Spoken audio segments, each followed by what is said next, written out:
boa noite, meus alunos, tudo bom com vocês? A nossa aula de hoje, ela vai falar sobre a questão da sociologia e duas instituições importantíssimas na formação social, moral e cultural dos indivíduos, que é a família e a religião, tá? Sabemos que a família, ela é o núcleo, tá, principal e básico da formação dos indivíduos. Então, a gente costuma dizer na sociologia que a família é a primeira célula que vai formar o indivíduo, tá? Tanto no meio social, quanto também, de certa forma, o meio biológico, tá? As pessoas, o ser humano, ele é um ser que ele vive em sociedade e ele precisa do convívio social. Então, a família, ela vai, de certa forma, o núcleo familiar, fazer com que o ser humano esteja o primeiro contato, tá? A socialização do indivíduo, seja com as palavras, seja com as práticas, seja com toda a questão relativa ao papel que a família desenvolve nessas pessoas, os seus cidadãos, seja do ponto de vista da questão da própria, por exemplo, vamos pegar a questão religiosa, seja a questão cultural ou seja a questão social, tá? Então, a relação da família, a gente chama de, a gente costuma dizer que é um contato primário, tá? Que é um contato na qual os familiares, eles são os responsáveis diretos pela formação desse indivíduo, passando seus valores e a sua forma de interpretar e conhecer o mundo, tá? Cada família tem suas regras, tem as suas formas de pensar. Porém, o que norteia a família e os valores e os deveres que ela tem que passar para os seus membros se baseia numa organização de Estado, numa Constituição, por exemplo, tá? O que é a Constituição? A Constituição, ela é um conjunto de leis e normas que norteiam o funcionamento e administração de um Estado. Então, dentro da Constituição, a família desempenha esse papel. Por exemplo, a educação.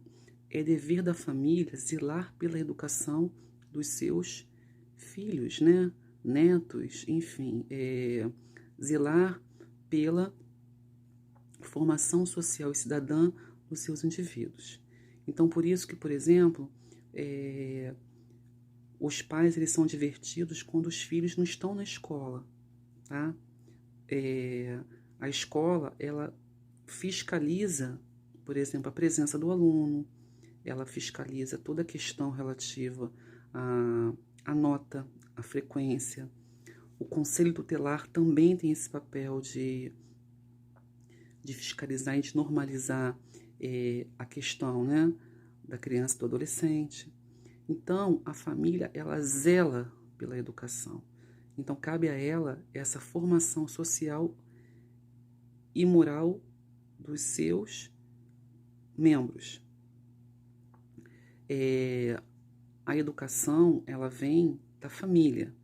A escola, ela é apenas o espaço para a construção do saber, do conhecimento, do senso crítico e da formação cidadã. Então, os indivíduos, eles têm o que a gente chama de direitos e deveres, tá? Então, essas são as questões em que a família, ela é a principal, né, articuladora da socialização do indivíduo. Vamos agora falar um pouquinho de um tema importante, de como que a religião, ela forma os indivíduos, tá? A religião também, ela é importante para a formação do indivíduo. A sociologia, ela estuda os fenômenos e as práticas religiosas de cada cultura, tá? Então, nós temos as religiões chamadas de monoteístas, que são aquelas religiões que acreditam no único Deus. Exemplo, nós temos o judaísmo, o islamismo e o cristianismo. E nós temos as religiões chamadas de politeístas, que são aquelas religiões que elas vão crer, tá, em diversas divindades. É o caso dos hindus, tá? Uma religião originária da Índia. É o caso, por exemplo, das religiões afrodescendentes ocorridas na África, regida pelos orixás, tá? Então a religião, ela ocupa um espaço social importantíssimo na formação dos indivíduos, tá? Muitas das pessoas, elas norteiam suas vidas seguindo as práticas religiosas, que aí essas práticas religiosas, elas se caracterizam pela questão do da própria cultura, de normas, de dogmas, de preceitos, tá? Relacionados a isso, tá? E de cada religião específica. A nossa cultura é uma cultura cristã ocidental, na qual a nossa religião ela veio do judaísmo, né? Baseado nos ensinamentos de Jesus Cristo na região da Judéia, Galiléia, enfim, Palestina. E aí, essa religião, né, essa boa nova, ela sai da própria da região ali pelos apóstolos da Galiléia após a morte de Cristo, e ela vai se espalhando até chegar em Roma. E aí, a partir do momento que Roma oficializa o cristianismo como religião oficial, ela passa a se espalhar por todos os cantos da Europa, tá? E ali de algumas regiões da Ásia Menor. Bom, a religião, como eu falei, ela tem esse papel fundamental, tá? Na formação moral dos indivíduos. Cada cultura tem as suas especificidades. Se a gente pegar, por exemplo, os judeus eles têm uma forma muito peculiar, por exemplo, eles não têm o Messias ainda, eles acreditam na vinda do Messias, eles não consomem carne de porco, os muçulmanos, eles têm como livro sagrado o Alcorão, eles acreditam no Ramadã, que é o jejum. Então, assim, eles têm toda uma tática de cultura. Lá é uma cultura extremamente patriarcal, em que os homens comandam e as mulheres são submissas. Lá tem na cultura árabe, na cultura muçulmana, tá? A religião do Islã, eles têm a prática da poligamia, ou seja, um homem pode ter mais de uma esposa. Isso é uma prática aceita nessa sociedade, mas a mulher não. A mulher é extremamente propriedade do homem. Voltando ao judaísmo, que tem a escritura sagrada a Torá, você tem o judeu ortodoxo, que é aquele judeu mais, né, ligado à questão da palavra, da ação e da prática, e tem os judeus mais que praticam, a gente chama da Cabala, tá? Que é uma outra forma de interpretar a questão do judaísmo. Enquanto que no judaísmo nós temos as sinagogas como templo, no islamismo nós temos as mesquitas, no cristianismo a gente tem as igrejas, né? As igrejas, elas desempenham um papel fundamental nos países cristãos, tá? A Igreja Católica, ela dominou o cenário cultural durante toda a Baixa e Alta Idade Média, ali, né? Com as suas práticas, o seu combate, enfim. O clero desempenhava papel fundamental no feudalismo, assim também como a sua própria percepção de cultura, tá? Práticas e dogmas. A Igreja Católica tem 7 sacramentos, tem o purgatório, né? A questão do purgatório, enfim, tem a Bíblia como fonte com a palavra. Só que quando chega no século XV, a igreja ela passa por uma onda de corrupção, de problemas muito sérios, tá? E aí vai haver um racha. Esse racha, ele é caracterizado pelo que a gente chama Reforma Protestante. Com a Reforma Protestante, vai surgir inúmeras religiões que não necessariamente estavam apenas criticando a postura da igreja.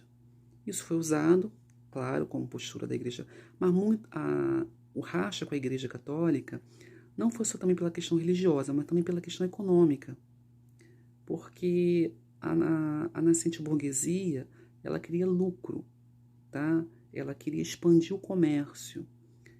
E a Igreja Católica, ela era contra o lucro, contra a usura, tá? O que é a usura? Empréstimos que você fazia a juros, que era feita por judeus e árabes, né? Então, a igreja vai se opor a isso. Então, a reforma proposta por Martinho Lutero, ela tem um cunho, não só um cunho religioso e ideológico, mas sim um cunho político e econômico, tá? É por isso que eu repito que a sociologia, ela tem essa função de olhar a religião não só pelo espectro, né?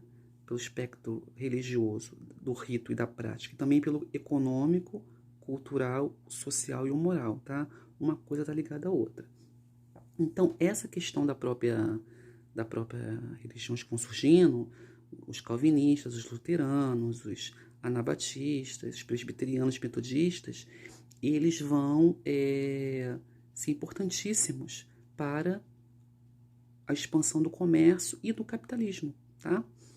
Existe até um livro clássico chamado A Ética Protestante e o Espírito do Capitalismo, do Max Weber. Nós vamos falar sobre o Weber. Esse livro, ele conta a diferença entre o pensamento do poupar do protestante, de enriquecer, do trabalho, da educação, ao contrário do pensamento extremamente atrasado do catolicismo em relação a isso, tá? Bom, as religiões protestantes chegam no Brasil no final do século XIX,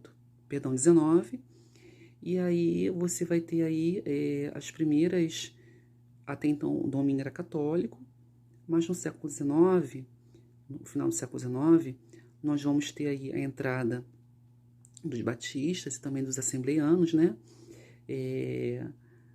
A Assembleia de Deus, ela vai ter um destaque muito importante no nosso país, né? Assim como a Igreja Universal do Reino de Deus.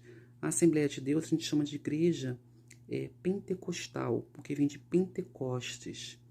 Eles têm o que a gente chama de fenômeno da glossolalia. É estranho essa palavra, glossolalia. Significa o quê? A descida do Espírito Santo em línguas estranhas. A sociologia chama esse fenômeno de glossolalia, que é a descida do Espírito Santo em línguas estranhas, tá? Guardem bem essa palavra. Vou repetir. Glossolalia. Ok? Então, esses próprios protestantes que saíram da Igreja Batista, eles vão fazer uma verdadeira expansão pelo país, tá? É a maior igreja pentecostal que a gente tem. Então, eles têm um poder enorme econômico, um poder moral, um poder ideológico sobre as demais igrejas evangélicas. Assim também como a Igreja Universal do Reino de Deus, que surge na década de 70, através do bispo de Macedo, que é uma igreja que ela tem os 3 credos dentro dela, tá? É uma forma totalmente diferente de evangelizar, que tem ritos católicos, tem ritos evangélicos, tem até alguns ritos que se assemelham a Umbanda, enfim. Isso de ponto de vista sociológico, tá? Não é crítica, é apenas uma análise sociológica sobre as religiões. E aí, o que vai acontecer? Essas 2 religiões são as maiores religiões, tá? Atualmente do país, a religião evangélica. Atualmente, o poder dessas igrejas é muito forte, tanto na formação dos indivíduos, né? Poder econômico, o poder que eles têm no Congresso, metade do Congresso pertence à bancada evangélica, então eles estão o tempo todo na política, na economia, na televisão.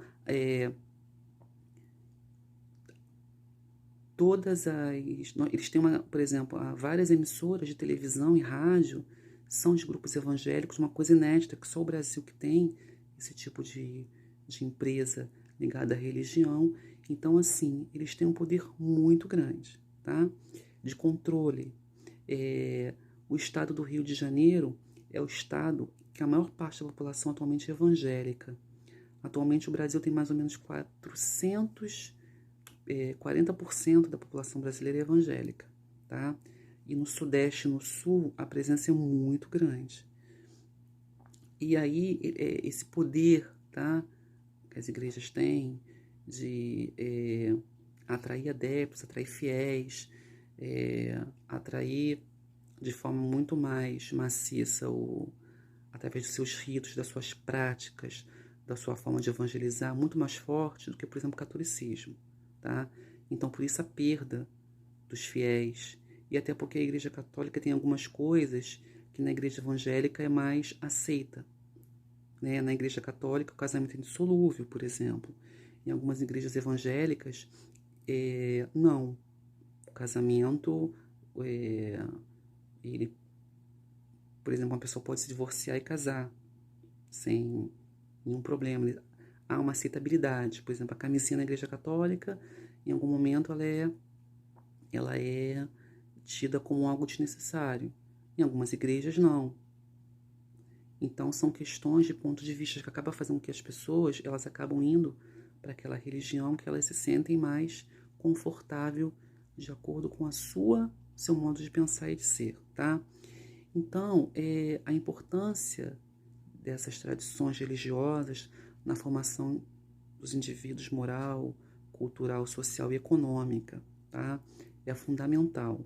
Então, atualmente, a sociologia ela vai estudar esses fenômenos, essas práticas, essas relações em que esses grupos têm no país e na sociedade e como que eles demandam e ofertam os seus templos religiosos, a sua expansão.